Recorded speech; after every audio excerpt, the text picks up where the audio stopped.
Hey everybody, I just finished another book in the Shivers series. This is the Terrible Terror book. Let's look at this really awesome front cover here. We got a skeleton sitting at a birthday party. Very awesome book. I used to have this book as a kid, or as a 18, 19-year-old. I'm old, so that's me as a kid, I guess. Um, but yeah, I've always really enjoyed this cover of this book. It's one of my favorite covers in the series, in the Shiver series. Um, yeah, the story itself, does have a lot of birthday vibes at the beginning, and I'm glad that I read it for this month. I've read a total of like 4 books so far for April, and every one of them has something to do with a birthday. And for those of you who don't know, my birthday is in like 3 days. So yeah. The story itself, I'm gonna start with the plot, but forgive me if I get the names of these characters wrong, because in the book they pick up another book and they read it, and the book has very similar names to the characters that we're reading about. So it does get a little confusing if I'm talking out loud. Not so much in as you're reading it, but yeah. The story itself is about this girl named Carrie and her sister named Erin. Erin's birthday is approaching, or is already here, and Terry went to this bookstore to buy her sister a book. And Erin has told her sister multiple times that she wants this book from this one specific bookstore. I don't remember the name of the bookstore. I can't think of that right this second. But she goes and gets this book and brings it to her, and tells the reader, that she ran into this lady. The lady was very like weird, like knowing stuff about her sister, and just different things like that. The kids kind of bicker back and forth. Erin calls Carrie like a baby, this and that. There's 2 other girls in this book that are friends with Erin. They're a little older, and Erin's the older sister. So yeah, they do a little bit of bickering, but they make up whenever Terry hands her the book for her birthday. She's very excited, very happy, very thankful that, she got her something that she really wanted. And they talk a little bit about how they got to this book, and the Erin talks about this girl that she met, which was this hunchback lady with like a bandana, and she knew a lot about her and all this stuff. So it's basically the same person that Terry ran into, or Carrie ran into. So it's kind of weird. Like she led them to this book. All right. So they get the book, and the rules are that Erin has to read this book by herself with no help, which doesn't really happen. She still gets people to help, so whatever. And she has to read it all the way through, or she will presumably die. So she starts reading this book, and the first thing that happens is a window shuts on, I think, Carrie's hand.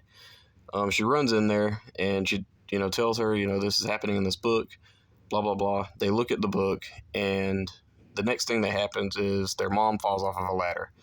And in the book, the mom falls off the ladder. And in the book, the characters' names are like Terry and Karen. So again, it's going to get a little confusing. I'm going to try not to say the wrong name, but no promises.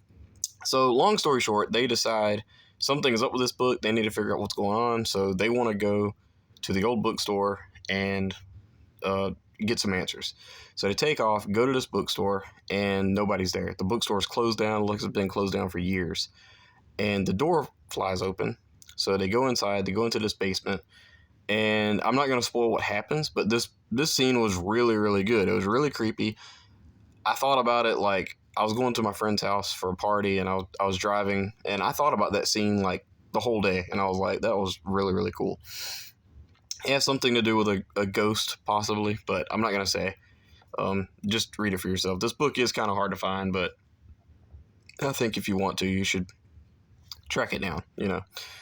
I don't recommend starting to collect the Shivers books, because I hear there's only like 1 or 2 good ones in the series. So, but I'm going to do it myself, because I have a problem with buying stuff. But yeah. This part happens. They take off running, and there's another entity or something that's after them with a knife. And one of the girls ends up getting stabbed, like legitimately stabbed. and they try to escape. They go through this like tunnel, like that's behind like one of the rooms or something, and they have to go. And this part gets really really repetitive, really really stupid, and really really gross. They have to like swim through sewage water to get to where they have to go. Which this girl just got cut on her hands. You could not pay me enough to run from somebody that I just got stabbed and jumped into a pile of sewer water. I would probably rather get stabbed. Um, I mean, or I just like fight the guy. I mean, we don't know that he's a ghost or anything. So we don't know exactly what it is. But yeah, this part really, really bogged the book down because nothing happens. I mean, they just run, swim. They end up like at this place where these factory workers are at, and they have to read the book in order to get back home. And two more things happen, and one thing has to do with a dog, and that does happen. And then there's like a fake thing that has to do with Aaron and Carrie's dad, which I kind of got a little bit hesitant on that part because I was like, oh man, that's gonna suck. But it worked itself out. But we don't know why it worked it out, and that's like a negative point for it. But yeah. And that's basically what the Terrible Terror book is. It's basically a little bit of mixture of this book making bad things happen, and a random killer ghost man thing that I've already spoiled too much. But yeah, I was interested in the villain. The villain was actually pretty cool, but we don't know anything about it. Well, one of the villains was cool. I don't know if the second villain is the first villain. You guys have to read to understand what I'm talking about, but I'm not sure if it's the same person or not. They didn't play it off like that, but they did play it off like this one person like just keeps popping up, which was really creepy. He just just kind of pops up. Cool ghost thing. I remember this thing that I seen on there's this thing I watched called BuzzFeed Unsolved when I was younger, or a couple years ago. And they had this thing talking about like demons, and demons can take form of something innocent and all that. And that really kind of boosted up my like for this book, I guess you could say. But yeah, the Terrible Terror book was okay. I didn't hate it.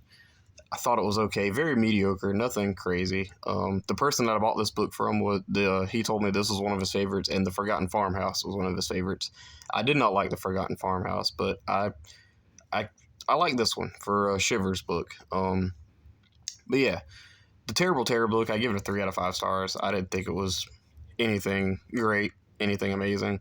Did have some good scenes, but it did have some really, really boring scenes too. So yeah, I give it a 3 out of 5 stars. What did you guys think about this book? Please let me know in the comments below. What are some Shivers books that you guys recommend? I've only read a few. So yeah, I'm excited. There's a few that I'm excited for. There's one, Terror on Tomahawk Island, I think. On Goodreads, it got like a ton of, like 4 stars. So I'm very curious on that one. More than likely it'll suck, but I am curious. But yeah, 3 out of 5 stars from you guys. Again, thank you. Please let me know in the comments below. What did you think about this book? Thank you. Bye-bye.